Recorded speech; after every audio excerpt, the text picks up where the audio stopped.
outstanding coached, well-coached team. Mississippi Valley State did a great job. One of three teams to really play zone an entire game. Syracuse, Merrimack, Mississippi Valley is those teams that really do a good job, and you could tell. So they forced us to obviously, try to get numbers on the backside. I thought our guys from the first half, we shot the ball well. We shot 19 threes in the first half. We limited that in the second and sort of cut those possessions down, got the ball to the high post, and they executed the game plan in the second half. I thought we could feel our students on break. I thought our guys did a good job of cultivating their own energy, but you can definitely feel a sense of our arena being absent of our students because of Thanksgiving break. And that's respected without a doubt. I hope everyone have safe travels home, but it was one of those things where it was a new environment for our team, and we had to figure it out. And we had to figure it out soon. Terry Collins came out blazing, 20 points in the first half, made some big-time shots. His percentages doesn't speak for the style of player he is, but Demoy Hodge, Drake Golson did a great job in the second half.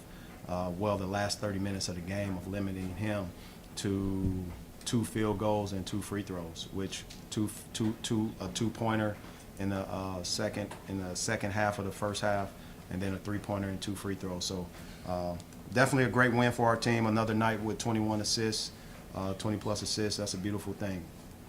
Questions? Dennis, what were some interesting adjustments you had to make in the second half to stop Derek Collins? So I thought in the second half, well, not really just starting in the second half, at the end of the first, I think our guys took the challenge. They took the challenge amongst themselves to not over-rotate and now stay a little bit closer than before because he has a quick release. He's a kid that can really, really score, one of the kids that I think could be player of the year in their conference, but not losing them in transition or in half court. Instead of switching, we fought through some screens and kind of denied them in the second half, and our guys did a great job of putting ball pressure on them. What was he doing in the first that was giving y'all some trouble? Well, he made shots. Without a doubt, I'll never take that away from a player. He's a good player. He made shots. His teammates found him, and all he had to do is catch and shoot. He made some difficult drives as well, where I didn't think we walled up correctly and we didn't J-move in front and sort of build our wall. But he's a great player, a great offensive player. He had 20 points out of their 26, right? That's on, I'm not taking anything away from them. He made great plays, and he was very excited. He made the 3-pointer in the second half, and we sort of kid and joke. He said, "Coach, why you had your guys pay more attention to me?" I said, "Well, you shouldn't have made 20 points in the first half." But he did a good job. Demoy and DeAndre, when it is an environment like this with the students gone, what are you guys saying to each other during the game? You sort of have to create your own energy. I'll answer first. I'll say I'm personally accustomed to it from the COVID year. I think that gave us a stretch of knowing how it feels to don't have nobody in the stands at all. So I'll say we are having Ben Sternberg on the bench and leading the bench, giving us energy on the bench is what sparks us tonight. So I'll say COVID year helped us a lot, big, knowing that we have a bench that's going to give us energy no matter what the situation is. I can agree with Demoy. And also in practice, our culture is to create energy. In practice, we by ourselves every day, so we try to find a way to bring energy and talk loud and just picture and imagine a crowded gym, even when it's empty like that, like it was tonight. So try to feed on each other and rely on each other with that. Well, I'll say this, and I don't want to lose focus of what our students. We still had good fans here. We still had people in the crowd. What I'm saying is this: the students' energy is a tremendous amount of energy that is not in the building because of Thanksgiving break. But our fans who were here, they gave us energy. They provided us energy. This was the first time I thought our team played without our student energy, but we just played with our community's energy, our local energy. And that is still a big difference, but our student energy is something that will take us to the levels that we need to go, in addition to our fans, which I appreciate them on a Sunday evening. coming and hanging out and cheering us on, because we still had about 6,000 or 7,000 fans here, and that is a tremendous boost in our arena, and I appreciate that. So I don't want anyone to leave here thinking that we had no one here. We had people here. It was just different without our students, and our players faced that for the first time. Dennis, what did you kind of say to your team as you guys huddled up there towards the end of the first half, right before halftime? You guys went on the court and huddled, and then what did that conversation kind of translate to in the second half? What did I say? I don't know. What did I say? I think it was more so staying connected, just because there wasn't, I guess, the big home run plays. Staying connected with each other, making sure we bring our own energy into the floor, because I think our guys fed off our student energy, but we have to feed off the energy that's with each other and also the fans that's here, and they were here. We made plays. We just didn't make enough of them to get the reactions that we needed that replicated the students. It was a great game, a great scouting report. That's a tough team. They played zone the entire game. This is the first time our guys faced a zone in an entire game. That's going to be needed moving forward for us to know who we are, because someone else is going to play a zone, without a doubt, especially with how we've been able to get in the paint. But our shooting ability, which is crucial, our guys were able to make shots. Our assists, being unselfish, our guys were able to make plays for each other. Guys, regardless, man, zone, we came away with 20 assists, and that's a style of basketball that you got to respect. We shot 90% from the free throw line. I am not happy we lost the rebounding category. That's an area we have to improve on, but it's fixable, because we'll have to do it by committee. Aiden Shaw should have had 10 rebounds, but obviously his athleticism shows enough where he can jump over guys and get rebounds with two hands, and I thought he should have came away with 10. He did a tremendous job with 20 minutes to be able to come away with that. Coach, how big of a concern is the rebounding for you guys? Well, any category that we're in a deficit is concerning. If we had a negative assist turnover ratio, that would be a concern, right? But we got that category in the right direction. We're shooting three-point shots at a decent level. I think it could be higher. Free throw percentages are enough. So our field goal percentage is low. Our defensive field goal percentage is low, and that's something that stands out. Now, if rebounds is the only thing that we have to work on, that means there is some special things that can happen if we just close out possessions, and I think there are some ways to do that. Dennis, Isaiah comes on after halftime, gets the scoring going. What was he doing well there in the second half? I thought Isaiah did a good job of spacing, but also penetrating the zone. Outside of DeAndre was the only one penetrating that zone in the first or second half. Isaiah Mosley did it as well, and we ended up putting two guys in the slots and made sure we're able to penetrate in the gray areas of their zone slides. What Isaiah did was able to create for his teammates. He had several assist attempts. Just because he has two assists on paper, Demoy missed probably three shots from the pass of Isaiah. So he was able to find guys, but also draw attention. And I thought we did get stagnant by watching him once he got the play versus creating avenues and alleys for him to, sort of see. And that's something we'll fix. DeAndre, I think Nick Honor had 6 assists tonight. I think you were both on the end of at least one of those. How important was he to the team tonight, and how useful is he in that category at creating? He's very important. He's our point guard. We follow his lead. We both know if we run, he's going to find us. So us being scorers, we just try to get out as fast as we can and receive an easy pass, an easy bucket.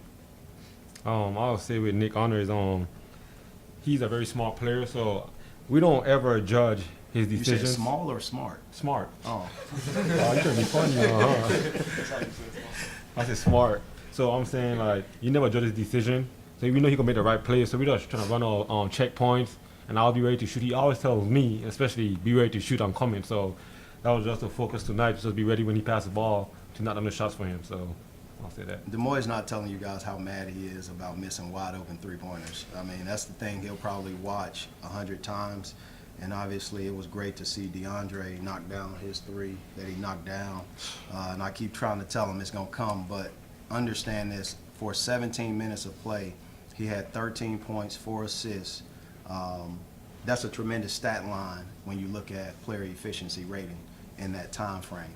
If we have guys playing that effective, you have 0 gaps as a team, as a unit. We tell our guys all the time, we're 15 strong. It's going to take all 15 to be successful. Some nights it's going to be one person. Some nights it's going to be another. And some nights it'll be somebody playing 30 minutes. Some nights two starters played 17 minutes.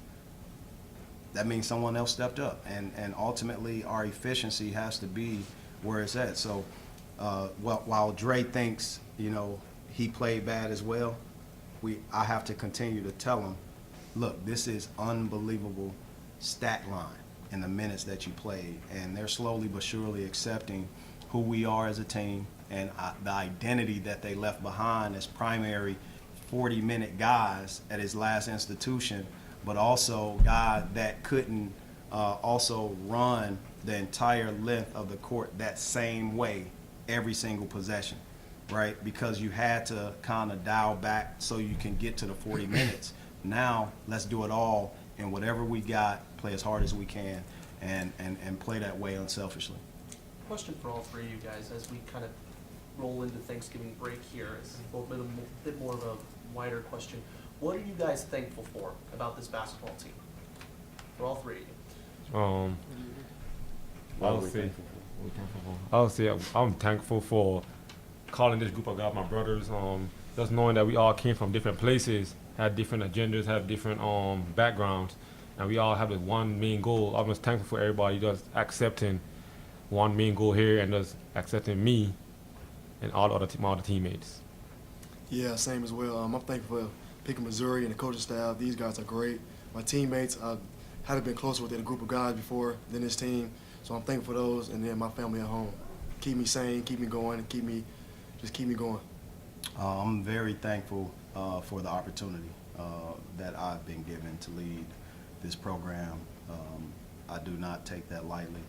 I am thankful for the players who believe in me as their leader, trusting me with their dreams, their aspirations, but also the sacrifices that they make. I'm thankful that they are aware of the sacrifices that needs to be made for us to be a team. Ultimately, we don't know what the season will look like, right? But I'm thankful for the fans being able to sacrifice what they do sacrifice to be here, right? I think that matters. All those things matters when it comes down to it. But I would be remiss if I didn't say I'm thankful to lead this program. I'm thankful for my relationship with our athletic director, Desiree, and her staff. I'm very thankful for our board of curators. I'm thankful for President Choi. Thankful for the city of Columbia. Yeah, the fans especially. The fans are very important. Every day they bring us energy. They DM us. They want to take pictures. They're happy to see us. It's great to be around those fans, and we appreciate them. Moy, you had 6 steals tonight. What do you think kind of makes you so impactful on that defensive end? My teammates, the coaching staff, my teammates trusting me. You know what I'm saying? How am I trusting you in that? I'm curious. Y'all be letting me, you know what I'm saying, just do me. So I would say, so I have a rule with Coach Shawbar. We be talking.